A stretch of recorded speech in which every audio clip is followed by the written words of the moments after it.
Hello, hello. Welcome to the Cuddle Bottle Podcast. Ladies and more, a.k.a. The Yum Yum Foodie. And Senorita Megan is here with me today. Hello, Megan. Hi. Hi. And folks who are watching here on video, this has been a long time happening. We have a guest in studio today. That's right. This person came in on his own will. I mean, I kind of fucking forced him to do it, but he came in on his own will, sort of. He's taking a sip from his bottle that we're going to kill, but I want to welcome to Cuddle Bottle Podcast my friend A. B, National Ambassador for Havana Club. C, right? Maybe, yeah, C. 1, 2, 3, whatever. A? C. Listen. Did you get to A? Fuck you. I was so excited to drink, and I saw him drinking, and I was jealous. A? Listen, can I finish introducing him? Thanks. C, D, founder of Chat Chow TV and at Chow Chow TV on social media, Mr. Gio Gutierrez. Hello. Thank you guys for having me. It would have been more. That was the most subtle I've ever heard you speak. I like this. Well, are you going to cha-ching me, Megan? No, I was going to wait because it would have been more creative if you got down to G. Yeah. During that intro. Is it? Thanks. For Thanks, Mom. And then G-I-O. Mm-hmm. Yeah. How amazing would that have been? It's fine. I'm more creative. Ooh, Kill the Bottle Podcast. So it is called Kill the Bottle Podcast, and today I asked Gio what he wanted to drink, and he was like, I want some bubbles and I want something light. I'm like, perfect. I have something for you. We are drinking some Niner out of Paso Robles. Some people who call it Paso Robles, call it whatever the fuck you want. Niner from Central California. Paso Robles is a 2019 Jefferson Ranch Brut Cuvée. So sparkling wine, California sparkling wine. And it's got, it's traditional method, so made in a champagne method. This is 51% Pinot Noir, 49% Chardonnay, and yeah, it's fucking tasty. Delicious. It's really, really nice, really crisp. I busted out the F. Scott Fitzgerald Great Gatsby coupes for Gio to drink champagne out of. Because he's a very dapper and debonair gentleman, so I figured we should have pinkies up. Pinkies up. Pinkies up. Mm-mm. We're gonna kill this bottle for sure. Oh, this bottle's going down. I may have a backup bottle. Dead. What happened? You do have a backup. I do have a backup bottle in I the thought fridge. we already killed it. My bad. No, We're not there we just opened this delicious bottle of bubbles. I'm a member at Niner. They're not paying for this. I paid for this fucking bottle that we're drinking, and I love it. It's one of my favorite sparkling wines. And no, Gio's very similar to me in this sense. I like discovering things from different places from where you think they're going to be. So this tastes like it's from Champagne. It tastes like it's from France, but no, it's made right here in California, and that's what's like a fun discovery for me. Fun discovery for you. First of all, where are you from, my friend? Because I forget, people don't, you know. I was born in Cuba. Where in Cuba? In Miami. In Havana. Okay. Yeah. Right in the middle of the town. And my parents had me as a young age there. My father was a political prisoner. And he's like, we got to get out of here with this child. Yeah. I went to Spain. Ended up in Miami where I was raised. That was a long swim. Because that's what people are going to think when they listen to this. So you went on an airplane. On an airplane, yeah. You know. Yeah. It wasn't, there's nothing wrong with Marielito or Peter Pan's. There's a Marielito that lives in my house. A Marielita. Marielita. That lives in my house. So no, there's absolutely nothing wrong with that. But, you know, it's funny, as long as I've known you, and now since I do the show, I find myself avoiding asking you questions that I probably am going to ask you today. So you have a list? No, I don't have a list per se, but it's one of those things where I'm like, I've never asked you your Cuba story because I always thought it'd be something that'd be fun to talk about once we sit down and break bread or, you know, break bottles of wine or whatever the fuck. Break bubbles like this. Megan brought in something interesting today, which I have to really let the world know what she brought in. Was she slurping on over here? Yeah, like what the actual... Yeah, it may sound like Megan she is slurping on the sparkling wine right now, but... Listen. Megan was like, I brought something interesting to try. Del Taco is a delicacy in Greeley, okay? In Greeley, Colorado? Yeah? We're very I think the word delicacy is probably a delicacy. We go in Greeley, that's where we go. It's like our big deal at night. Ramen. You live near one, and I also have one near the place That's I work. racist. What? That I don't know. It's just whenever a white person says that, it just sounds racist to me. You live near one, and yeah, and so every day I drive to work, and I drive past it, and I see the advertisement for this. And Del Taco has birria, ramen. I think that's the equivalent of like Miami having their Burger King having a Cuban sandwich or something. Yeah. That you feel like any fucking restaurant fast food is going to have an interpretation that matches. That's a good one. I'm not offended by that, though. I'm not about fast food and trying weird things. I'm trying to think of an Italian fast food spot that has, like, chicken parmesan. Italian fast food. I was thinking about all these other places. Yeah. No, it's could you do Korean barbecue like taco? No, it's like Olive Garden in Miami, where you can get your Cuban sandwich pasta and unlimited Cuban breadsticks. Like seriously, a stove with your Stove. So, Korean I barbecue. could see you doing it, Megan. I could see you at the fast food place, bringing your own gas stove and cooking in your there. car. Just thank you. Here's the meats. Anyway. I copyright that. What do you call it? I'm doing that. You're trademarking. Trademarking the shit out of that. That's right. Fast fo. Fast food. Fast Oh, I just accidentally did that too. Right now, everybody at home is like looking for the. You just lost some followers. Unsubscribed right now. Oh my Okay, god. so it was going okay. back. It was Wait, what's- pretty good. It was I okay. was gonna ask your Yeah. verdict. Yeah, I liked it. Compared to everything else that they have, that was actually pretty good. I tried it. It It smells good too. it smells good, but I mean it's birria. It's gonna smell good. Like if you put enough salt and fucking I don't know cheap flavoring into anything, it's gonna smell. And it actually tasted good. But I'm curious to. I'm gonna call you tomorrow, Megs, and I'm just gonna see how you're doing. I'll be fine. Yeah. Stomach of raw. That's metal. true. It's true. Considering the amount of vodka your Yeah. stomach processes. Actually, I don't have a stomach anymore. We're just who needs gastric I just bypass? throw this Just up become after I Megan. leave, Yeah, that's all you need in your life. Gio, so you as a kid, your parents not your parents' party, your father political prisoner, Yep. and Arrested for listening to the Beatles. which is God. ironic that you mentioned that because my father-in-law, who was gonna eventually be a political prisoner, they used to have to go into a water tower on the military base where he was, bring in a portable record player and play the Beatles records inside the water tower, and they didn't have to have a lookout to see if people were coming. So they can, 86 it or cover. I don't know. They can't put it in their rectum, so I don't know what the hell they were. I don't know where they were putting it away, but that's what they did. So, how did your dad get caught? I don't know that story. I think neighbors probably ratted him out because that's how it was back then. Mm-hmm. By the way, water tower speakeasy sounds really cool. Why would they rat A him water out? tower speaking. Well, there's that water tower in Things Brooklyn. weren't hard enough. Why did they rat him out? Listen, Let's go find Welcome them. to Cuba. it still happens. Like in Canada during COVID, people were ratting out neighbors for Yeah, people just get ratted Why out. can't they go Crazy. talk to him first? Say. When was the last time you talked to someone, knocked on the door, and be like, "I have a problem with you"? Oh my God! Speaking of, that happened last night. That's Literally, right. It did last night. I every night for like a week, about a month and a half ago. Ooh, sorry, I hit that. These people see. And she's I'm talking like shit that Eddie. Eddie's gonna hit the table. I'm You talking see? like Eddie. That's what you get, Megan. We're gonna hit it She's like, first. Eddie, don't hit the table. It's gonna make noise. So, guys, we're demoing out some new mic stands. So there's a little bit of an echo going on and vibration sounds that are being picked up with the mic. So we're playing around with that. And right before we start, Megan starts giving me shit that I'm very loquacious and flailing my arms still around. I'm flailing my arms. I'm not hitting the fucking table, Megan. Not yet. So that's what you get. That's what you get for Yeah. talking shit. Anyway, so please. Last night. Last night. This guy, Yeah. these laundry room is closed at 10. I'm right across the hall from it. When you start doing laundry, it's so loud. Like I can hear it till midnight. I can hear it 1 a.m, 2 a.m. And I let it go a few times that particular week. And then like the third night in a row, someone was 1 a.m. doing laundry and yelling on their phone at the same time. And I came out and told them to stop. And then the next night, another person started doing laundry at 12:30. And I fucking flipped. I came out and told it, I unplugged it. And I went back to my room. And I called security and I said, Karen. I unplugged it. Yeah. And so, because he wasn't out there. He came and replugged it in and I heard him. So I did go confront him.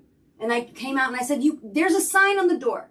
Laundry room closes at 10. I can hear it. It's all night long. And he's like, I didn't know that. I was like, well, read the sign. Like, it's not his fault. It was like his first time doing laundry in the building. So I look like an asshole. He just got unlucky. He was like the 5th one that week that I was like, I'm done. I'm done. Bigger sign. Oh my God. Well, somebody, not me, took his laundry basket after we had our yelling match in the hallway. Went in and took his laundry basket and threw it. Not with his clothes in it, just the basket. But I was told by security a week later, they're like, hey, were you throwing people's laundry in the hallway? And I was like, absolutely not. No. Like, I have yelled at people. I've unplugged. I have not touched anybody's laundry. So for months, I'm sitting here thinking, like, I feel bad for yelling at that guy. did I like black out in anger and throw someone's laundry? Like, Is it in anger that you blacked out, Megan? I was Really? so mad. He might think it's you. He did think it was me. That's he went and reported me, and I told him to look on security cameras. I never heard anything back until confrontation time last night. I don't even remember what he looked like, and he came up to me, and he just starts. It was 9 o'clock at night. Just starts yelling at me in the hallway.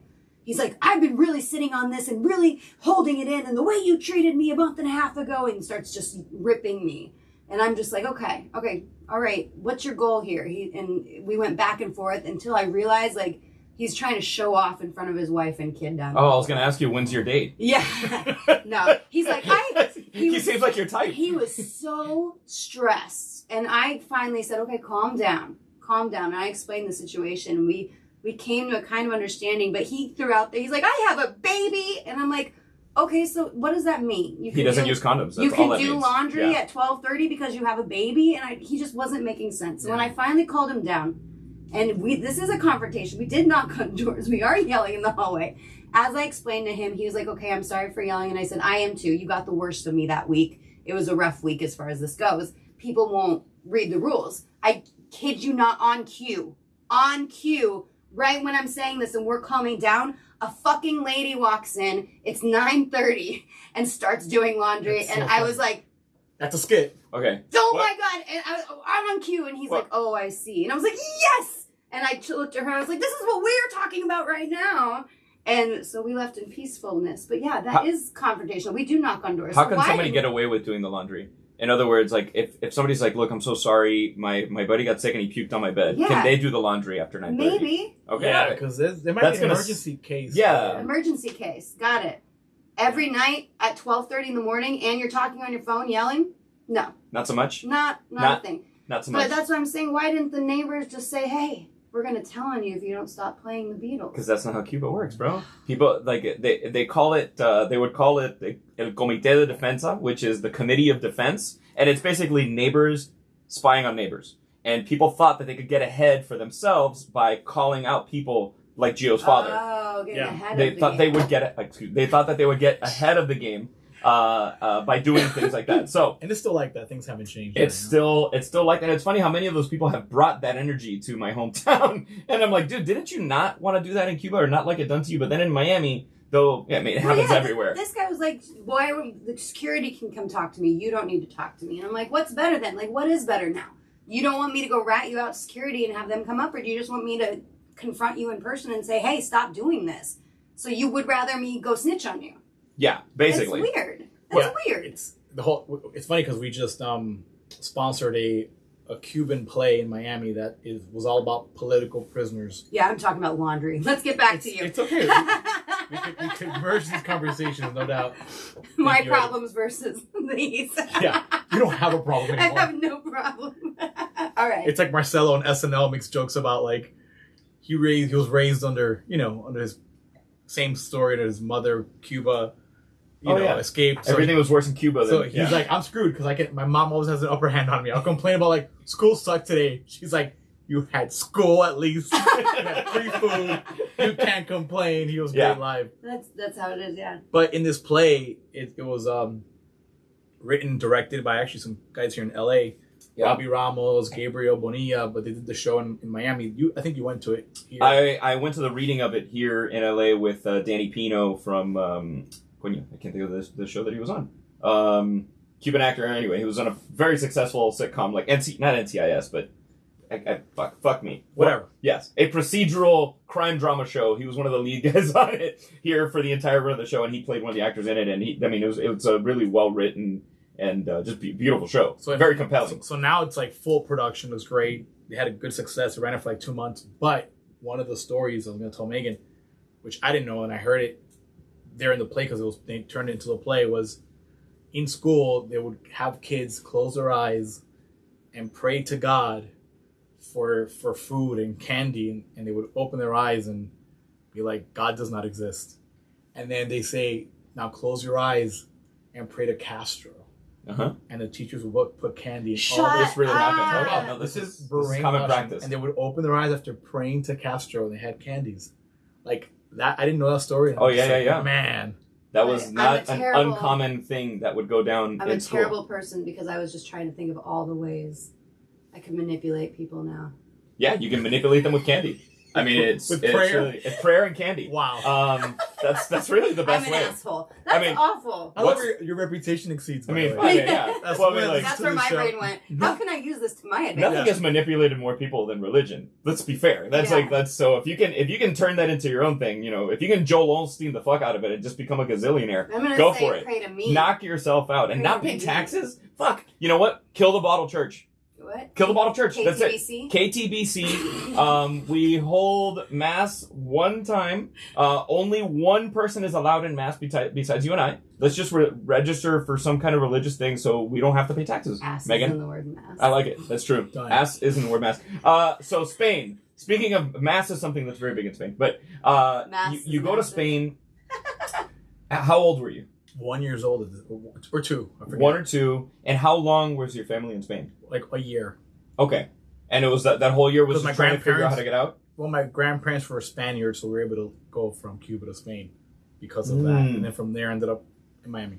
And then, but how did your dad get out of prison? If he was a political prisoner, how did he get out? Forged documents as his sister, who was safe and had no criminal records, if you want to call that. Yeah. Back then, forged, Oh, yeah. No, paper, pencil, no electronic documents. It was very easy to forge documents as changing his sister's name to his. and also he's like, I've been wrongfully imprisoned. I'm this person, and look, I have the clean record. Blah blah blah. pretty much. Wow. I mean, still left with nothing. At that point, you're a worm, gusano if you Yeah. left Cuba. So nothing but the clothes on your back. One thing I learned later on in life, he hollowed out his heel of his shoe to put some money, Oh, because wow. they take your money, they take everything. Yeah. I mean, when my parents came over, they told me that people were trying to come with suitcases to the airport, and they would take all your Take shit. everything. Yeah. Everything. Like you were allowed to take whatever shirt you had on your back, and that's it. And that's why later on in the future people would go and travel to Cuba, come back with pictures and some kind of personal effects that were able to eventually make their way out. Like, There's treasures hidden in Cuba from people that left, that dug dirt, I want it. And- Let's get it. and people. There's stories of people going back to Cuba, and it's funny. I've been a few times, and I'd have a friend be like, "Gio, pass by my house, and just take a picture for me of what it used to look like," and I'll walk outside of a home, and a guy walks out with a shotgun. What are you doing here? Esta es mi casa. This is my home. I'm like, hey, I'm sorry. I have a friend who used to live here. I'm from Miami. I just want to take a picture. He's like, this isn't his house anymore. Castro gave me this home. And automatically, you know what you're dealing with. and you're dealing with, you're like, and you just run. Thank you for showing me all your cards, sir. Yeah. Really quickly. I gotta go. And Bye-bye. Bye, Felicia. Yeah, pretty much by Felicia. So a year, so that means you were around 3 years old, Yep. and then 3 years old, your parents did your grandparents come as well? What was the leap? I was raised with my mom, my father. That's it. No cousins, no uncles, no. And where'd you settle when you got to Miami? Little Havana. In Little Havana, which is very close to where you live now, and Yep. it's very close to your heart. And I mean, it's funny as I've left Miami now, and I've lived outside of Miami 19 years. Growing up in Miami, Little Havana did not have the same place in my heart that it has now. I grew up in Las Aguas. I grew up right adjacent to Little Havana, but it wasn't the level of nostalgia had not built up to me until my mom got sick, and then my mom passing away. And there's an odd correlation between a Little Havana, let's say, and somebody who lost a parent who happens to be Cuban and Yeah. living within that culture. But going back to Little Havana, the nostalgia kicks in for me, and I do yearn for it now as an adult, living far away. And it's gotten cool now, right? Like It is. There's fucking tourist bus with white people in Little Havana, and I love. So guys, listening at home, Little Havana is this place called the Ball and Chain, and Ball and Chain is this place that's been around forever. They've got live music, they got cocktails. They were even shown on the New Year's Eve show where the ball dropping, people were partying, and they had live coverage on CNN of some dude at Ball and Chain. But The best thing ever is to be the old dude at ball and chain. There's always like some old man there who grabs any young attractive woman and starts dancing with them. And these poor tourists have no idea that this creepy old dude is just trying to get his rocks off dancing. So that is the greatest job in the world. Anyway, but yeah, Little Havana is cool. Now, trust me, I've seen videos of it and I've been there and I've seen these old guys working it. If my dad could get around, my dad would be that old man right now. That was my grandfather. That was your grandfather. See? Yeah. That's like that's Little Havana. My grandfather visited a few times. One time. From where? It was from Cuba. Okay, he was in Cuba. Got it. There was a bar called Hoy Como Ayer. Mm-hmm. Today like yesterday. My dad used to play there. Yeah, get out of here. Yeah. Wow. Mm-hmm. Man. And my grandfather were walking to this bar, and I hug him, and I feel like something weird in his waist. He had a 6-pack of beers just tucked in his waistline. I do too. You didn't just feel it? I thought it was champagne. No, that's Megan all carries a beer. keg. She carries a mini keg I have everywhere a keg she goes. everywhere in the back. Keg everywhere you go. I prefer warm beer, so Yeah. it's a thing in Yeah. the car. And my grandfather was just wild, man. Fell in love with a Love Dominican girl I used to work with. You know, like he was a wild man. So, all right. So you get here when you're 3 years old. Do you remember what you wanted to be when you were a kid? When I was little, I would say a lawyer. You wanted to be I a want to be lawyer. a lawyer. But was it because Money. Oh, got it. Yeah. It sounded like a career that was lucrative. Never cared for that past, high school or whatever. It was just little kid talking shit, And then what about in high school? What like where did you see yourself? If you could have any of the foresight when you were in high school, because you and I have very similar lives in the sense where we're not exactly what we anticipated doing when we were kids. Yeah, we do something very different. I got lost in. So my father passes away when I'm 13 years old. Again, at that point, heart attack. Just Cuban, obese guy, big dude, smoked, ate a lot of meat, and didn't take care of himself. Did you get to spend time with him before he passed, or was he? Yeah, we lived together. No. I mean, was it like a phone call and you found out, or was he in the hospital and you got to be with him? No, I'm alone with him on a Saturday, and he was doing laundry, and I just walk into the kitchen. He's just dead on the floor, just purple. What? Yeah, it was traumatizing. As a 13-year-old boy, I can That imagine. is Yeah. traumatizing. Yeah, and I lost every faith in spirituality or religion. Of course. Hated life. Understandable. I became a punk overnight. My poor mother, she dealt with a really punk Gio, His birthday was Christmas. So I didn't celebrate Christmas for a long time. Mm-hmm. After his passing, and not to be somber, but No, that's his life, But yeah, so I was lost, and then I ended up in the world of bars and clubs and restaurants, Which could go two ways. It can go two very different ways. Yeah. Yeah, and I worked the whole South Beach thing, like a lot of us. I know your wife danced back then in clubs. We all in Miami end up somehow living or touching that space, I feel like. And I had a mentor who ran big parties named Carmelo Fear. Hospitality guy. He's like, you should be doing something with your life, and took me to college. Like, he legit in a car took me to college. He goes, you love computers, you love programming, you're like a nerd. And got in school for computer programming. That was in Orlando at a school called Full Sail, and then left there, worked on E.T., the ride in Universal Studios. Yeah. What a great ride. Yeah. That was That's a the ride. best. Oh, it was amazing. You had the little bikes, and like ET would pop out of the fucking basket on your bike. It was the greatest. And you flew over. Yep. Over the San Fernando Valley in like this little miniature model. It was amazing. Yeah, that ride was awesome. So I worked on the programming there for that, and then worked on a video game. Ended up back in Miami, became a teacher full time because they were desperate for technology. I hated the gaming industry. Worked on one game, I'm like, never again. It's just too antisocial. Just wasn't for me. Yeah, that's not for you. Yeah, knowing Gio, Yeah. antisocial is not your thing. So I taught at Miami-Dade College HTML, programming. Back then it was Macromedia, not Adobe. Yeah. So I feel like Dreamweaver. I don't think that even exists anymore, but Flash technology, all that jazz. And then in the middle of the day, because I taught 9 a.m. to noon, and then 6 p.m. to 9 p.m. In the middle of the day, I would do freelance for advertising agencies, web design, Yeah. HTML, eBlast, Eventually, that became full-time.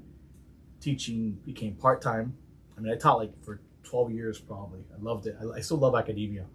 I see myself retiring, teaching maybe hospitality, spirits, or whatever. Well, you're very good at that. There's something that Gio has, and just intrinsically is a way of explaining things that's understandable to everybody.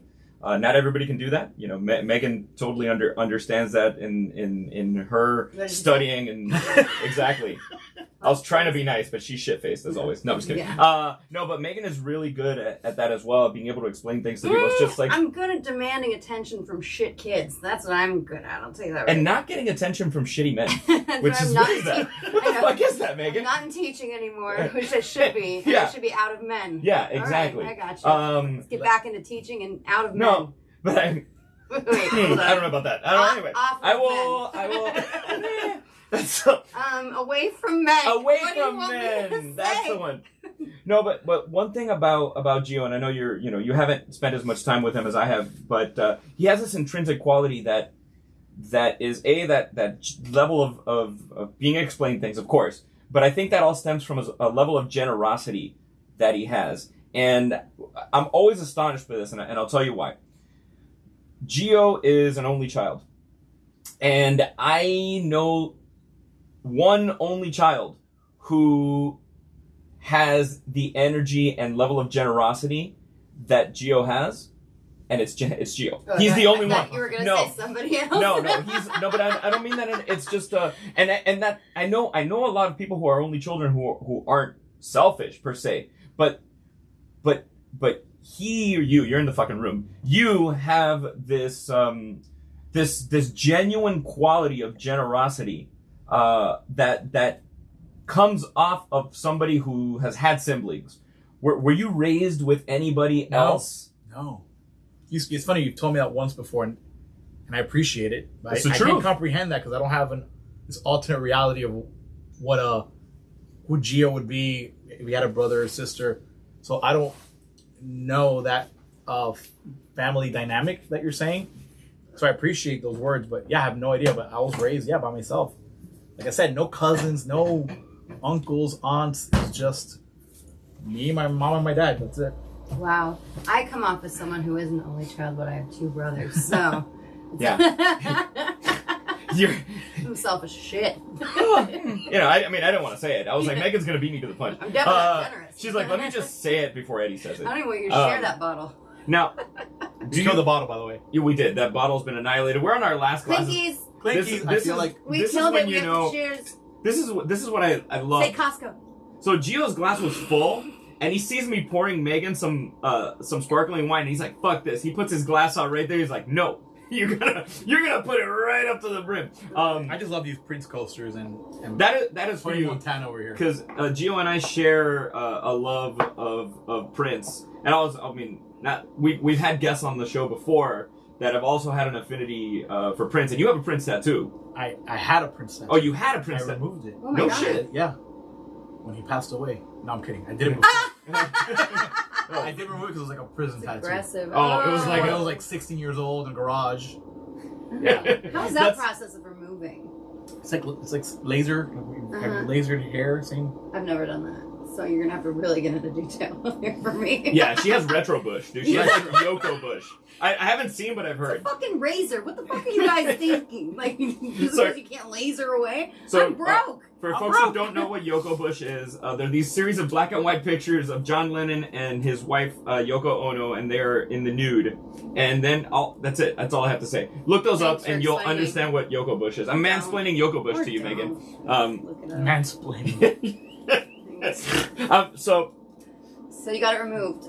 Yeah. Are you gonna get a better one? No. Okay. Yeah. Good talk. Good talk. End of story. Period. Well, see you later. See you later. But yeah, I to me Prince was it was Prince, Morrissey, The Smith, Michael Jackson, Madonna, 80s kid, yeah. Depeche Mode, Well, he has Duran a symbol. Duran. You could just get that. That's what I had in my bag. Oh, I made thought my it was own like a symbol. prince. Like, His face. He had a cartoon. No, He had A really Prince bad Albert. prison tattoo. He actually had a portrait of Prince Albert on his back, but then these new Jeffrey Epstein files came out and he was like, fuck this, I gotta get Prince Albert off of my back. If I do get a tattoo, there's this new company is doing in Austin. They're doing, like women that they're it's not like laser hair removal, but it's almost like micro needling hair. Yeah. They've come up with that technology for tattoo. So the tattoos are these thin micro needles, and the art looks like high def. Wow. So that's cool. Yeah, and and a robot does it. There's no humans. This is a horror movie waiting For sure. to take over. Black Mirror on Netflix. Yes. Season 9. It's totally a Black Mirror episode. But Tattoo. the idea of the robot, God. it goes the deftness that so a tattoo would never blur with time, because tattoos with age, the ink, they get blurry. You've seen those. Oh yeah, I have not got this one touched up on my right ankle ever because I want it to disappear, and it's definitely not high def. I don't have any tattoos, and I'm like, I'm old now. I'm old now, Yeah, but I'm like you're old past- enough now. I'm like, I have no, like, the only thing I ever wanted to get tattooed is May 19th, 1962, which is the day my dad came from Cuba. And then I thought I would maybe get my an old check of like my mom's signature, and put my mom's first name in her handwriting on I love me. that. If I ever did that, if I ever did a tattoo, I would. But now I'm just like, I'm not compelled to do it. If that makes sense. I got It's one. just- I just got one for Lily. You did. That's right. On Yeah, my yeah, yeah. ankle by the person who tattooed Bad Birdie. That's her right. tattoo artist. Yeah. At a party that she was hosting. That's right. You went to Amanda's party. I was in Miami and I couldn't go to it, but there was a Havana Club cocktail on the menu there. But yeah, there was Amanda's Sponsor table. here. And then they had a tattoo artist, and once he said it was her tattoo Because artist. she has great work done. Yeah, her and work she's is like great. full. Yeah. That's great work. I was Yeah, she like, does. I've been wanting this tattoo. I sat on it for a year. It's my dead dog. I want her name was Lily Rose, so I just wanted a simple Lily and a rose that would mix together. And it was a cool party. It was a Christmas party. Tinsel. How many Yeah. opportunities do you get to do a tattoo at a cool party from the tattoo guy who tattooed this girl that looks And you said crazy you were good? relatively sober when you got it I done. was absolutely not sober. Oh, and, damn it. I Yeah, was trying they to give let you me the benefit of drink the doubt, while I Megan. did it, and it was only $200. So Oh, I that's did amazing. it. It's right here. So speaking of only That's $200, Thank you. It was very cool. we have So I did switched it. bottles now. This is not $200. This is the reason I say $200 Look, I is spilled on my shirt. what did you spill? Birria. Oh, Birria Taco. I'm like, you didn't spill sparkling wine on I your need shirt. a Tide pen. Yeah, a Tide pen. You guys edit this stuff out, right? No, we don't. No, we don't. No, that's too much work. Back to laundry That's too talk. much work. So we've switched over to some other bubbles. These guys are still working on their Paso Robles, but I was like, fuck this. I'm opening up something else. I'm drinking a Cremant d'Alsace. So Cremant is a sparkling wine from a lesser known region, so not from Champagne. It's from Alsace. It's Alsace is a region a little bit closer to Germany, and they make spectacular sparkling wines. This one's a bit of a rosé style. Rosé style. It's a rosé colored. It's brut. So brut meaning it's dry. So folks, if you like sweet bubbles and it says brut, that is not for you. Brut is going to be a drier style of sparkling wine, and Alsace makes spectacular wines at great value. If you were to do like the brown bag guess the wine night with your friends and everybody's drinking champagne and you buy a $15 bottle of Did you Alsace, go back to the friends part? I got lost there.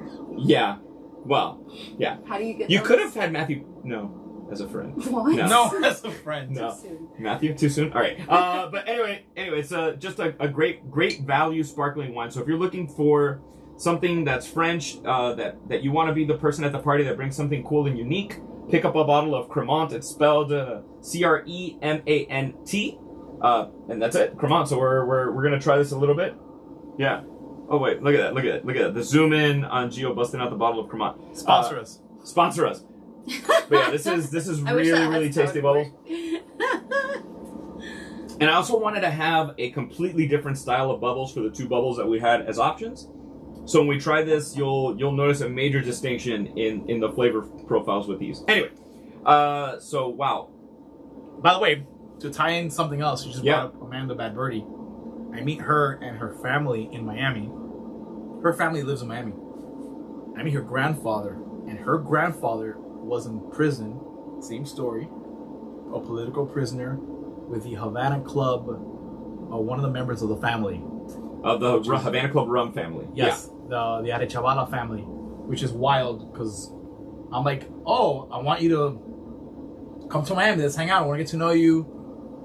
And then I end up meeting the family, and then I hear this connection between the spirit that that we work with and I care very much about with Amanda, with her family. I'm just like mind blown. Like I love those connections in the world where somehow, somewhere, you guys are connected.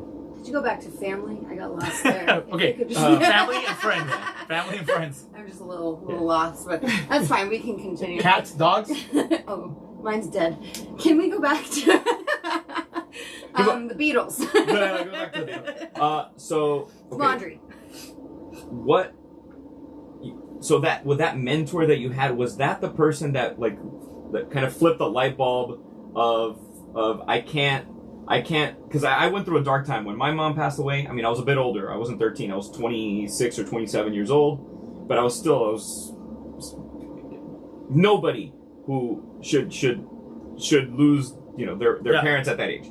At any age, until when you're ready to take care of them, so to speak. Especially not at 13, and I was not ready to take care of my mom at 27. I was blessed that I was able to spend the last month of her life with her, and I was able to bathe her. I was able to Yeah, you've talked about that experience as a positive. It became a positive. It became a positive because I'll tell you, you talked about the trauma of when you found your father, and I was thinking. And this is not the greatest thoughts to always have, guys, but it happens. You're human. And I was trying the other day to picture me being, because my mother died in my childhood bedroom, and I was trying to picture what that felt like, what it was like to hold her hand, what it was like to have that moment where I walked out the door and I saw her for the last time. You know what I mean? I was trying to picture that, and it was really hard. Yeah, because you forget. Your body just pushes that shit out. At least for me. People say time heals in anything, right? Yeah. Break up with a relationship. Of course. And I think it's just, you forget. I just think it's that raw.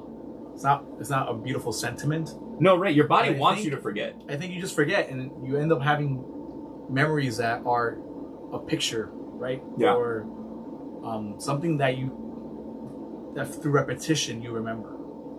That makes sense. You know what I mean? Yeah, It's definitely a scientific survival mode. Your brain will cut out those things so you can't. 100%. Yeah, and things will trigger it for me. Yeah, I could hear a song, trigger. I could see my mom's car from when I was a kid. Yeah. My mom had a Chevy Caprice Classic, silver. Whenever I see my mom had an old cop car is what it looked like, but it was a Caprice Classic, like the 80s cop car. And when I see those, I can smell the inside of the car. I know the shitty red vinyl that it had. The push button 80s radio things that I locked in on Power 96 and Y100 and those the big radio stations. But it's funny the irony of how I guess how our body does that, how our body triggers that. Megan, what have you tried to forget? Yeah. Just like yesterday. Yesterday. Are you trying to forget that birria taco? Are you trying to forget that birria taco? No, I'm mad about my shirt though. I'm trying to forget. It's not my fault you eat like an idiot. I'm not going out if I have red stains all over my white shirt. Is it that bad? Yes. Oh my god. Oh my It's god. not that bad. I'm not going out with you guys looking like an idiot. This is Megan creating an excuse not to come out with us. You see this? She's like, I'm gonna spill one drop of birria. We got you. I have a Tide pen. I have a Tide pen somewhere. Did this? So sorry. I remember every moment of putting Lily down. Did this happen to you? Because it happened to me. And I don't know if this has ever happened to you, Megan, where you create the safety mechanism to not allow people to get close to you. Yes. Because that happened to me. I pushed people away in my life. I mean, you were 13 years old, so I get that you were still very adolescent in that space, but I can't think of a better son in somebody who. So, by the way, guys listening, Gio's relationship with his mother. First of all, his mother's a superstar. I think she's way cooler than he is. For sure. His mom's amazing, but mom, step it up. The level of love and care that comes from him with his mother, was that something that started right at 13, or was it something when you broke out of the punk stage? It's a good question. No, when my father used to hit me, Cuban dad, yeah. Belt, the whole shebang. You misbehaved, you were punished. when he passed away, my mother never did that, obviously. My mom tried to hit me the first bad thing I did or whatever, and I was just like, you've never done this before? Please don't. Don't start now. Don't start now. And I asked her just to be my friend. And again, I was going through like a weird stage.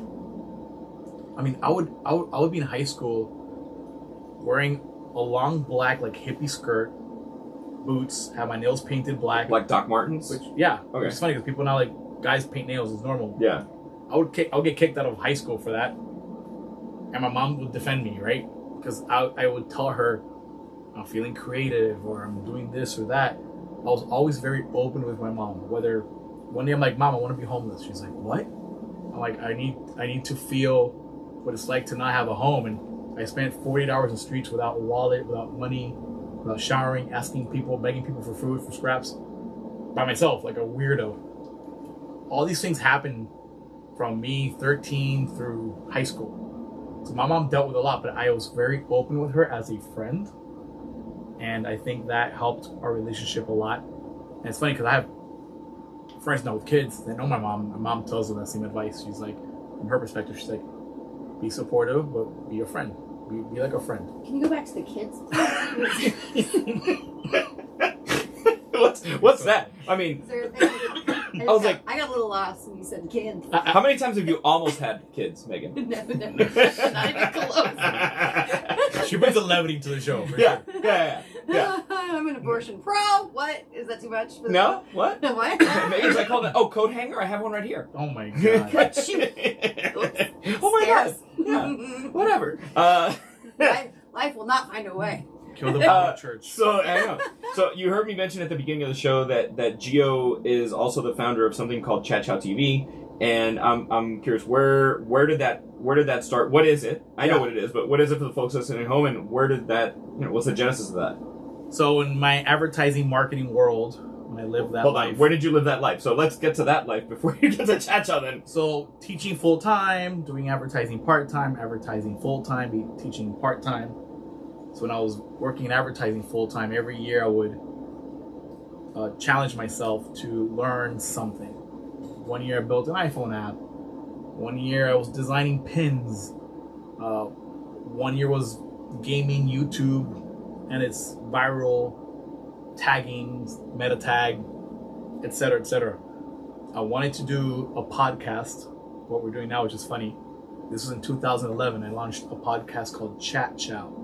I would talk with people in the food industry, a chef, a restaurant owner, a bartender, and it was a 10-minute video and audio podcast, and it exploded back then because there was way less competition. Absolutely. I was in the front of iTunes, like best food podcast, and immediately we had sponsors from the get-go. I had teams doing content in LA, in San Francisco, another one in Chicago, so it was rocking and rolling. But that was the genesis of Chat Chow, was me testing that technology, RSS feeds and all that jazz, and with my passion for the hospitality industry. And that's where that originated. And then we stopped that because podcasts died. Ironically, now they're back up, they're surging. But there was a time where it died because social media came up. And then Instagram took over. And then we jumped everything over to Instagram. Hence the Chat Chow TV. On the TV because we were a video podcast. Not only audio, video and audio from get-go. Right on. And then, okay, so you do that, and then how do you go from that to the space of working now in the beverage industry in advocacy in the industry? So Bacardi saw my passion with the food and beverage industry, doing through the podcast and all my content, and they were like, "Hey," I was kind of like a promo model. But how did the hey came in? Like they got your email and somebody wrote you an email? They said, "Hey, we're hiring an ambassador, a part-time ambassador role." It wasn't even called an ambassador back then; it was called a specialist. And it was, here's basically a credit card. Any bar, restaurant that you go into and you see Bacardi products, buy people drinks, thank them for carrying our stuff, just keep loving our product, our spirit, our rum, and then from there eventually help launch something called Facundo, which is my favorite rum in the world. It's Bacardi's the private family's premium sipping rum collection. Spectacular. Wonderful. So at that point, I started working with more responsibility, training bars, coming up with, not coming up with cocktails as much, but coming up with happy hours and kind of more the event stuff. And that was the genesis of this role. Where eventually then we launched Havana Club. That became my full-time thing, and advertising marketing became part-time. So yeah, if you see, I've roller coastered through a lot of careers in my life, but never chasing, it's funny, never chasing money. It was always chasing passion or a project or a challenge. Yeah, I met Gio. I remember the day. I don't remember the Food year. Festival, I think. Yeah, it was at the Biltmore at the South Beach Wine and Food Festival. Our mutual friend Jackie said you have to meet this guy because he reminds me of you and you remind me of him right away. And I was like, oh fuck, that's not something I hear ever, ever. So I was like, and then like right off the bat, I knew instantly when I met him that would not be the last time that we spoke.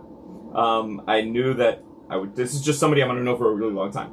That was it. That's, you just have feelings in life. You get to a certain point in life where maybe when you're younger, I don't know, a moment will happen and you're not prepared to understand it or digest it or whatever. But I was already old enough in that moment in life. I'm like, yeah, no, this is somebody who I connect with. And, same. Yeah. And you were judging the pork festival. I was judging the pork festival. Oh wait, you guys talk about pork a lot in the show. What? It never ends. Yeah. It's never-ending pork talk. It's never-ending pork talk because what? It's not even bacon. Well, no, and I know whenever I don't cook pork, I just don't invite Megan to my house. She's only invited to my house. No, you only invite me when you cook pork. That's the fucking problem. Did you not hear what I just said? No, I said I don't. Forget it. Anyway, Wait, hold on. I thought you said I never invite her when I'm. I did. I'm just fucking with you. I just wanted to get you to spit some stuff out and then blame it on me while you're not hanging out later. So now Gio's gonna try. Yeah, please kill it. There we go. I'm down to try this. Yeah. So thank you. Yeah, no, absolutely. And I'm sorry. So the Cremant we're drinking, I forgot to mention, is the Gustave Laurence, but it's a Gustave Laurence, and this is delicious. Less than $20 a bottle. It tastes way more expensive than it is. That's the beautiful thing about Cremant. I see Gio's face going, like I see the wheels turning in his head because I know he loves bubbles. And this is just like anytime at the store, if you see a bottle of Cremant and you're gonna go to a party, be that person that does something a little bit outside the box, and don't bring the bottle of Veuve Clicquot, don't bring the bottle of Moet. Buy 2 bottles of the Cremant because chances are people are going to really like it, and you're going to want to have that extra bottle of it. Anyway, there's a little sugar in there for sure. A little bit, yeah. It's a little bit sweeter. It's a little bit sweeter than the Brut Cuvée that we just had. Yeah, but you taste the great Pinot Noir. Yeah, it's beautiful. Yeah. It really, to me, tastes more like you're drinking a red wine, even though it's not. It's just rosé. But it feels like I'm drinking a red wine in the sense where the expression of the grape that's in there is more transparent. Like you can just really kind of taste it, throughout that experience. So we meet at Food and Wine Festival. We meet at Food and Wine Festival. I remember that day as well. And I'm like, and anyway, so fast forward, we run into each other all the time. We exchange phone numbers. We communicate online. I feel. Wait, and then we meet again here in California when I did a tiki chicken. That's holiday right. Party. Absolutely. With drinking with chickens. But I felt like I was already closer to you by then. But yes. But I think that was the second time like I physically touched you. That sounded weird. But you know what I mean? Yeah. Yeah. Not social. No, it was a good hang. And that was a really, really, really good hang. First time I met you as well. Yeah. And we just had a great time. And back then I was still living closer to Studio City in Sherman Oaks. And this party was in Altadena, which is now 5 minutes from where I live right now. So that house that we went to, that house party with chickens and booze, was very close to where I live now, which was just like the irony, because this is a big ass city. Yeah. Every time, so Gio and I, we're both. He lives in Miami. I'm from Miami. We'll always talk on the phone about whatever's going on in life. And there's so many times I have to express the magnitude of how big this fucking city is. And until you live in the Los Angeles area even as a visitor, it still doesn't resonate, and so you have to like really go and get out every day and kind of see it. So, well, I was telling Megan, just the traffic pattern is still hard for me to comprehend in terms of it could be 15 minutes, 40 minutes, hour and a half, depending day of the week, depending on the time of the day. That's something that you have to live here to, I think, to predict. Which direction you're going? pretty much, which direction you're going? Are you going towards the ocean, away from the ocean, downtown? What time of day? It's usually, that shows our economic status around here too, because people will work down in the pretty side of the town. They'll work down by the ocean. They'll work downtown LA, but they'll be driving back to the valley where they can afford to live. So the traffic at Where they used to could afford to live. Yeah. They used to now could it's afford still, to live. so they're driving back, and lucky for me, I live downtown, so where I come from, I'm driving to downtown when they're all going back. But that's, you can see, I'm not saying I make more money than anybody. That's what it sounds like. I'm broke as fuck. She's fighting with people in the laundry room. Yeah, Really? that's Does that sound like a money move? I just want to sleep, you bitches. No. So one thing that it's say like envy is not a good word to have, but I gotta say like I'm envious of this. Gio has this energy level that I have never seen on a human being, and in the best way possible. I can't begin to explain it. I wanted to ask you. My mom, genes. Like, but what is your secret sauce? Is there something like what is your secret? Because yes, you have good energy and you're like a lovely person to be around. Hey, but we all have our days where we don't want to be that way. What is like? How do you turn that around? I think it's just human nature. My mom is the same way. When I was young, I was vegetarian from high school, probably for like 13 years of my life. And I would tell people, it's like, oh, it's because I'm vegetarian. It's because I'm pescatarian. What were you explaining? It's because I'm keto. Because I'm not eating meat. My body's not processing all this. My meat. energy's not wasting on processing beef. Yeah, all that. Yeah. BS. And then eventually, I ate pork again. Ironically. Oof! How do you be Cuban and not eat pork? No hola. Well, funny story. I'll side note that. But when we did Chat, I would interview all these chefs and the world's best. I was vegetarian till this whole time. And I would never, I'm having the best of the best. You gotta try this. I'm like, no, they'll make me something else. We do a Christmas episode on Roberto Guerra, who invented this thing called La Caja China. Yeah, which I used to have. Does Megan know about La Caja China? No. She hasn't been around you enough that you know what that is? No, I mean, I had the Caja China when we first started doing the podcast, but I traded it for a green egg barbecue. So... In Cuba, they would cook the whole pig under the ground, under the dirt. Like a Hawaiian luau. Like a Hawaiian luau, yeah. Let me white this for you. There you go. Is it white? Whitening it. Is it white? Let me white this. They do that in Hawaii. Oh, wait. Hold on. It's not I've seen The Rock. He's not that white. Never mind. God damn it. I can't have anything. Wait for the dolphin. I can have bratwurst. Get away from my fucking bratwurst. And bacon. Tua Tagovailoa eats pig from under the ground, all right? Okay. Long story short, this gentleman trademarked and patented this metal box where you put the pig inside, metal aluminum thing on top with a coal, and it cooks it. And he beat Bobby Flay, by the way, on the show. Beat Bobby Flay. Yeah, this guy's now a millionaire selling a wooden metal box. It's a genius thing. Yeah. They sells it all over. You had one? I had one, yeah. Do you have one? I don't have one. No, I had one, and I used it one time. And I end up, for the holidays, like taking it to bars and restaurants because they all want to do that for the holidays. But long story short, I interviewed this guy, this Roberto Guerra, at his home. He cooks a whole entire pig for us. He's like, I made this pig for you guys. I'm like, oh shit. And it's funny, I couldn't tell him no. Right. Of and course I had just of all the people, a crackling piece of skin. Oh my god, that's it. Just overnight, like, woo, back at it. Yes. Good for him. He's a hero. He's my hero. He is a hero. He's my hero. Guerra is the hero. What do you call this machine again? Caja China. Chinese box. Caja China. Because that's how they cooked it in the Chinese neighborhood in Cuba. Caja China. There you go. Yeah. Yeah. You learned something today. I know. On the Cuba Bottle podcast. Caja China. Yeah. Megan learned the news. She's gonna trademark this now as Caja Korean or something. Because I can't tell you. Korean to go. I can't tell you how many times. Birria. Birria box. Birria box. Hachina birria. I'm just yelling. Gio will be out and about, And I feel like I'm at this point with him. One thing that he also does that I think is beautiful. It's an amazing gift that like 99.99999% of the people can't fucking do. Is Gio can be a complete fucking enigma where people think they know him, and he is just friendly and very giving, but at the same time they don't fucking know him at all. And I don't mean that in a bad way. That's a great quality to have. In the sense where people feel this very big connection, but at the end of the day, do they? No, they don't. Like you know what I mean? They don't really know you. But well, that's I think we have a lot quality. of layers as humans. I don't. Yeah. And we all have secrets. I don't know. And I think I'm open. I'm very open. But What's a secret? ooh, The secret sauce. I have no secrets. yeah. No, because I DM him all the time on social media because he'll be out and about, and I'll just be like, dude.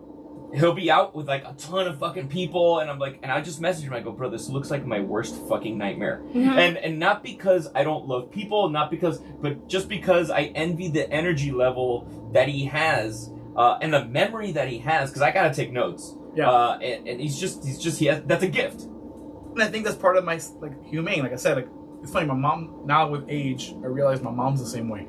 And people meet my mom, they're not like, oh my god, you're just like him, or he's just like her. I took my mom to 11, which is...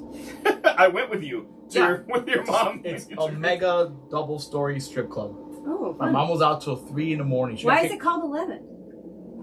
That's 11th Street. I think Yeah, it's 11th Street. Oh. My mom got kicked out of They're there. very creative. My mom got kicked out of there. Like, How? she Why'd was she out do? party. She's like, one girl walked by. My mom's like, I don't like that girl. She's too fake. Too much prosthetics or something. And the chick goes back to her mom. She's like, I love you. She was like, this is all real. And like the bouncers were like, anyhow, it was really funny. Oh my god. I love it. You have to deal with your I had mom to be getting like, that's bounced my out of a mom. bar. Yeah, it's my mom. Relax. That's funny. But she got offended. This one girl got offended. My mom didn't like her. But yeah. Well, I'm not marrying her mom. That's Exactly. Not your opinion. My mom won't give her your little singles. But my mom's the same way. It's funny, she got COVID December 25th recently. And she's still testing positive 9 days later. And I don't feel bad for her, except she wants to shoot herself. She's bored out of her mind. Because my mom's like me. She would go out every day if she could. She's got that energy. Yeah, and I used to be that way. And I think the job that I had working in auto shows and traveling the U.S., which is the irony of that is that's how I built and started the Yum Yum Foodie, was all those opportunities I have. But it burnt me out because I was traveling 200 plus days out of the year. Where now I'd never owned a home. I own my home now for 6 years, and it's like I want to enjoy my home, and that's the only thing I miss. Speaking of COVID, Yeah. I miss enjoying my home. Which so many people lost their marbles because they were stuck in an apartment, or they were they had the no opposite, sunlight. right? Yeah, I miss my If home. you're in so New it's- York, is the opposite, my friend. Yeah. You want to be out, I listen, I have a home. I love my home too. But I don't mind traveling. I think my comfort zone is 2 weeks out of the month is the most. Yeah, that's fair. Yeah. Because now, do you, if you had a preference, would it be a week on, week off, or 2 weeks and then 2 weeks? Either one. Yeah. Yeah. Because I always feel like a week is never enough in a place. I always feel like the 10 to 13 day realm of I've been very lucky. Go to Japan, and you go to Japan, and I'm like, a week in Japan is not enough time. It's enough time to know you want to go back to Japan. Where if you're like, I'm only going to go to Japan one time in my life, you got to give yourself 2 weeks at least. And in those 2 weeks, you're still going to miss stuff, of course. Yeah. But you feel a little bit more complete in your, in your vacation experience. In my brain, to me, it's almost like any experience is better than nothing in a weird way. Like I've been to France for 24 hours, not 20, but maybe 36 hours. Yeah. Like plane, trains, automobiles, partied and came back home. And people were like, "You're insane." And I'm just like, I have an incredible memory and time of those 36 hours. Yeah. Well, one of my favorite TV shows ever, and it only lasted, I don't even know if it lasted more than a season, to be honest with you, but it was a short amount of time. It was an Anthony Bourdain show called The Layover. Great show. And it was Tony Bourdain in a city for what they made seem like a layover. And regardless of if they took him 2 days to shoot it or 1 day to shoot it, they really gave you the sense, the urgency of he's only here for a 24-hour layover. And he did so much in that amount of time that I felt like, wow, I got a complete trip experience of this one city in that space. So I can totally understand. It's just I've become like a curmudgeon. The older that I get, the more I just want to get to a city, do some touristy stuff, but I one of the things I look for wherever I travel is a place that I can sit outside or have a balcony, and wherever the fuck I am, and sit outside and have a cup of coffee and look at people. And whether it's a cafe on a corner. Because I do too. That's what I look for. Yeah. Can I smoke here? Can I smoke? Yeah. Don't you want to go see the Eiffel If you Tower? wondered why Megan was poor, No, I'm good. a smoking habit will do that. Can I smoke here on the balcony? Nah, I'll stay here. Megan, do you have some fun questions for? I think being outdoors is good. is good. Yeah, I think. Except when you're in Russia in the winter. Well, let's not go outdoors then. Well, or Colorado. Siberia? You don't want to go to Siberia? Yeah, no. Greenland. I heard it's super cold in the winter. And I think that's why I like living in Miami. It's because of sunshine. I think it makes a huge difference. Yeah, like Seattle, it's so cloudy and rains. It has like a weird high suicide rate. That's a fact. Absolutely. Sunshine has such a big impact, I think, on people's personalities and people's energy. Think about it. You lost your girlfriend. Your dog died. It's just gloomy nothing but rain. gloomy. I think the Midwest area, too, I don't want to shit on them, or where I'm from, I don't want to shit on them either, but it's just during the winter, which is the majority of the fucking year, it is dead trees, twigs, everything looks brown, everything looks gray clouds. There is not a lot of blue sky once in a while. So for like so many months, you're sitting there, and there's people that like it. They like the change in the weather. I am in California now, and I will never remember feeling as low as I felt when I was in Colorado in that full winter. And now, like, I'm doing things that I would never do in Colorado because I'm like, it's too hard, or I'm too depressed. And now I'm doing those things like, this is nothing because I can literally just go outside and it's still nice. So I think it makes a huge difference for those people that are affected by that. Like, think about trying to get somewhere warm that's all year round. It helped me. Josh Harris, owner of Trick Dog, I'm going to go see him on Monday. He's now a runner. He became one of these runners, not doing a marathon, doing like 28 hours running, 36 hours. He's on another human level, and I admire that so much.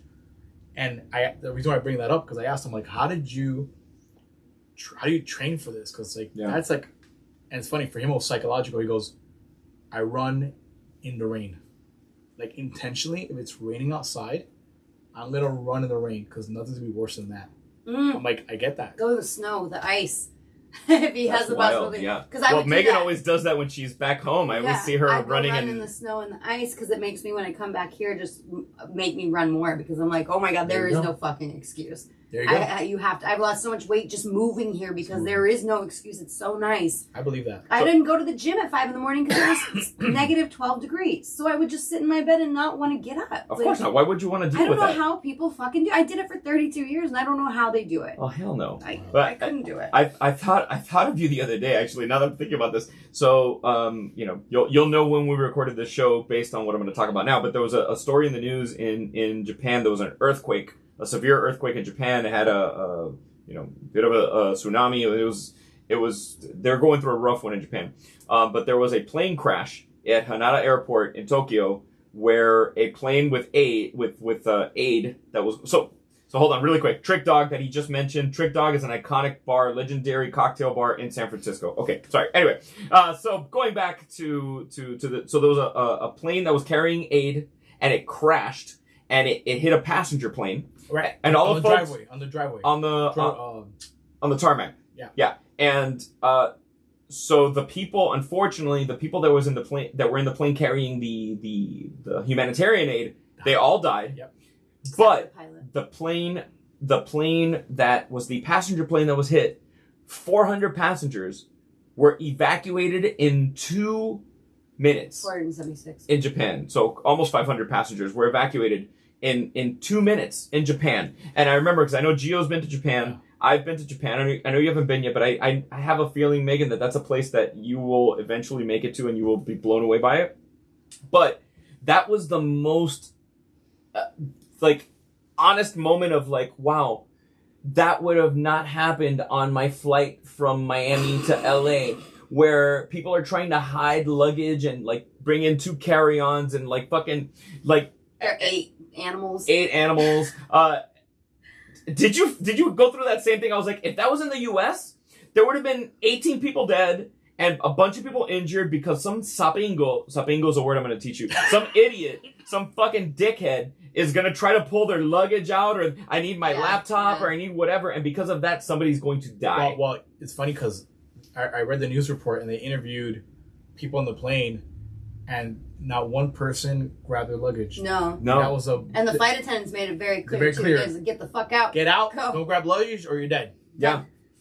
But here, someone would be like, it's my luggage. America. I'm allergic to smoke. Can we cut that down a little Not bit, you, Megan. You please? smoke enough. You would not be allergic to. You'd survive an entire engulfed. I know. Fucking, there'd be firefighters with masks Women on. and children first. Megan would be like, "Hold on, I have a birria stain on my shirt. Let me just pull this over my nose." I'd be like, does this mean we can smoke now? I can breathe right through this. Are we allowed to smoke on the plane? Megan will be smoking. Hold on. This is Megan will come out like Humphrey Bogart with a fucking cigarette like hanging out of her mouth, This is sliding down the legend. down the inflatable I slide. wasn't old enough to ever do this. No, you guys go ahead. I'll follow soon. Alright. Alright. I've actually never asked you this on purpose because I always love to know this about my foodie friends. Megan included is a like an intense foodie friend of mine. One day it's gonna be your last day in the world. You can have you have the magic of Star Trek teleportation and breakfast, lunch, dinner, drinks. No, fuck you. Where are you having breakfast? It's your last day, bro. It's not that it's 2 hours. It's your last fucking day. Wait, by the way, have you played Marry Marry Kill? Oh, we've done that before. With bread, rice, and pasta. I'll do it right now. But you see, this is gonna be very, very different. Okay. Bread, rice, pasta. So I'll kill rice. Yeah, I will fucking kill rice. See, in Miami, he'd be a bad Latino. I would be a bad Latino. I'm a great white person. You lost 10 more. You guys lost 10 more followers. Yeah, we lost 10 more. I gained 50, but they're on the wrong side. Trust me. So yeah, like I will kill rice. I'll fuck bread, but I'll marry the shit out of pasta. I'm keeping pasta forever. Like pasta, I'll wake up for it. I'll cook at breakfast. I'll get at that fucking balcony view on my vacation so pasta can see the world. Like my wife is pasta. Okay, I would do the same with the rice, but it's so funny you mention this because I bought pasta today for the first time probably in 5 years. I never buy it. I maybe order at restaurants occasionally. Same. I haven't bought it, and I did it, and it sounds so good to me right now, and I'm sitting here thinking, wow, that's gonna be awesome to cook this weekend. It's just pasta, but because I do it so rarely, it's like a good fucking. So I would fuck the pasta, and I usually have bread everywhere. You fuck rarely? Yes, I fuck very rarely. It's a sad fucking state I live in. Thank you. I argue with neighbors about laundry. State of fuck depression. Rarely. Is that the one? The name of my book. Argue with your name of the book is I fuck rarely. That's a great book title. That's a good You're book welcome. title. You're welcome. Senor, you asked the question. Are you gonna answer it too? Pasta's my last. Okay. I never crave it. You'd murder it? I never crave it, but when it's done like by a good chef, I like. Ooh. Oh, when it's homemade. I agree. I think rice is marriage. It's been with me my whole life, you know.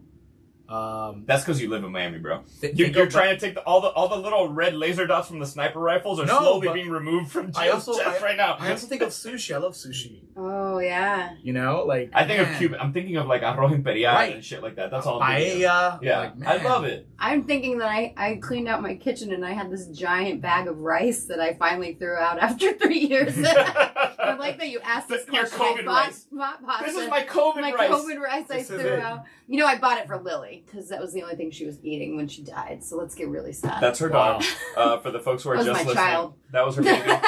And I was at H&M the other day, and I saw these little Dotson socks. And I was like, I think Megan is finally at the point where I could buy her something that will remind her of her dog, that she will smile versus cry over. My kickball team went up to you. They got her actual photo on socks. Look at his face. I don't give a fuck about your kickball I team. know, I'm just saying they did one up you on that. But I love the socks. Mine was accidental. Theirs was intentional. Theirs was super intentional. Eddie's not going to intentionally. So you can't get out of that last question. It is your last day. Bread is my number one. Which one? Really? Bread. Bread. No, but the last question I asked you, it's your last day on Earth. Oh, last day. Okay, you know what? I'm gonna narrow it down. Listen. It's Miami. It's your last day on Earth in Miami. Man. Where are you having breakfast? I don't eat breakfast ever. Fair, but Ever. you like breakfast food. No, to me, last meal on Earth, best. Hold on, Warm bread. lunch in Miami. Okay, so Where are you having? Warm bread. Warm bread, That's all he wants. butter and salt. Okay, Zach the Baker bread. I don't know what bread are you getting? I don't know. I'm like I like Sullivan Street. okay.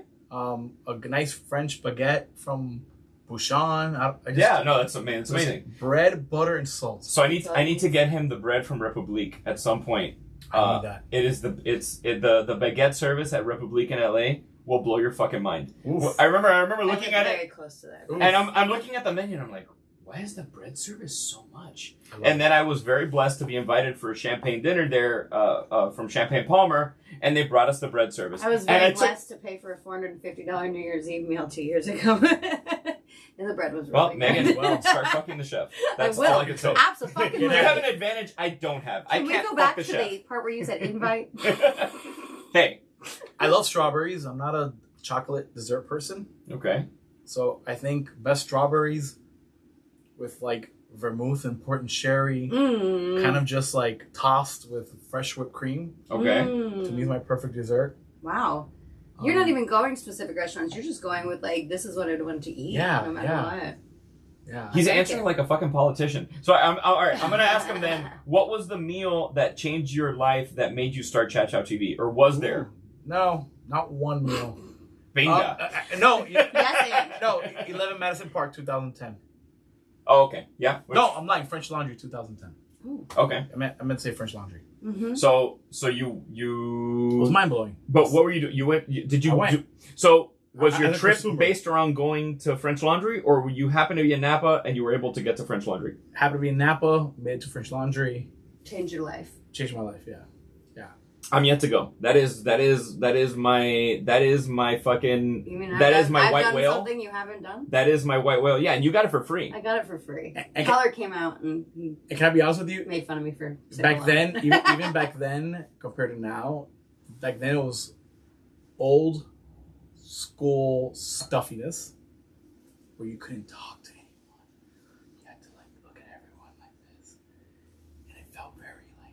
Yeah, Now- you couldn't take Benta there. You couldn't take your mom there. No way. You couldn't be Cuban there for No, sure. for sure. You couldn't talk with your hands and hit the table twice like you did so far. Yeah. No. Thanks, Megan. Every time. But I've been to French Laundry since, and it's evolved to the 11 Madison Parks, the Alinias of the world, where it's not that stuffy. It's still incredible service, inventive food, everything, all the details are there, but it doesn't have to feel, stuffy is a word. I'm listening at home. I'm trying to figure out what to do as far as I want to write about food or I want to create social media content about food. What advice do you have for somebody at home? Find a super hyper niche and stick to it. It's got to what's your passion? Maybe it's a cuisine, maybe it's a specific dish, and just hyper focus on it. It has to be, because right now there's just so much competition and everyone is doing it. Everybody has a voice. It's the beauty of it, but you're not going to stand out unless you really do something just off the norm, like earlier we talked about friends drinking with chickens, she's real life Martha Stewart, just drinking daytime, and just chickens are like a thing, and it's part of her aesthetic and her patterns and her words are coop this, hatching that. I think that's smart, it's you have, and that's who she is. So I think it's finding that thing that makes you unique, so you stand out from the crowd. Otherwise, at this day, man, it's just so tough. You have to be and I still believe in this. Something new comes up, some new platform. You have to just jump on it and hope it takes off, and that you're an early adopter where you could. Ugh, it's the most obnoxious thing all Trust the me. time to do. Like, And then it fails after a month. You're like, God damn it, another one. Listen, I'm with Eddie where I don't love TikTok. I think it's just ad nauseum of videos of people talking with a trendy song. That's not my my style. I love beautiful photography. I love well edited videos that are shot with professional cameras that have us, I got into Instagram because of pictures. Right. So now I'm using a new thing called Glass. It's basically Instagram 1.0. Yeah. There's no ads, beautiful photography, no videos, very little things to do, and I'm enjoying that platform right now. It's called Glass. It's pay to play. They don't have ads, so you pay like $5 or whatever. But I'm enjoying that. But that's just me. Can you go back to the part where you have money to pay for apps? Megan, it's called an OnlyFans. And I could do nothing with it. Okay. All right, fine. I didn't want to say that. You said it. I just dangled the carrot and you took it in. I can reactivate it anytime. Gio, you've carved your own niche. There is only one of you. You have made that more than abundant in like I've always told you, and I've said your generosity and just your sheer love for people. We end every show the same way. The only thing for giving us your time. No, the only thing we don't get back Up high. in life is time. Oh, he interrupted. He's upset. Go fuck yourself. No, it means I listen, by the way. Keep going, Eddie. I'm one of your followers. And I sincerely want to acknowledge you and thank you because I know you're not in town that often and for that long. And you came a long way to be here, not just on your flight, but from where you were staying. So thank you for spending a little time with Megan and I here on Kill the Bottle Podcast. For the audience at home, where can they find you? Chat Chow TV on the Instagrams. That's it, man. And on the TikTok. And on the TikTok. I'm still there. I turn into like a cat. I'm like...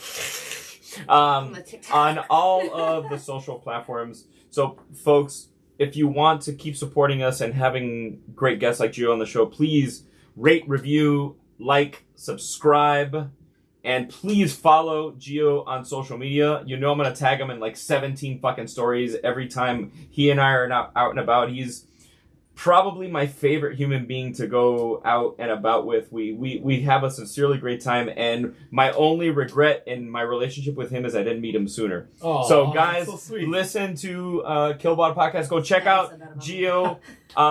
Thank you so much for being here, and we will see you next week. Wait, we have to kill the bottle. Oh shit, we're gonna kill the bottle right now? Cheers. Oh, thank you guys for having me, by the way. Thank God for Lyft existing and Uber. Thank you guys for having me. It's great to be here. I listen to the show all the time, by the way. He knows this. And I gotta acknowledge him for that. He gives me great feedback. Yep. He listens to the show. He'll comment on things or he'll tell me things that I fucking don't remember because we did the show like a month prior. And I'm like, what the fuck did I say? And it happens all the time. I'm like, oh my God, who did I piss off? What did I say? Megan, it happens twice as much as me. Mm-hmm. But this is one of those. So I actually want to thank you so much for being. Thank you for the kind words. No, but the admiration is mutual. Because I will tell you this. It is, as somebody, and Megan can attest to this, supporting your friends is free in so many ways. Oh, yeah. And, of course, it does take time.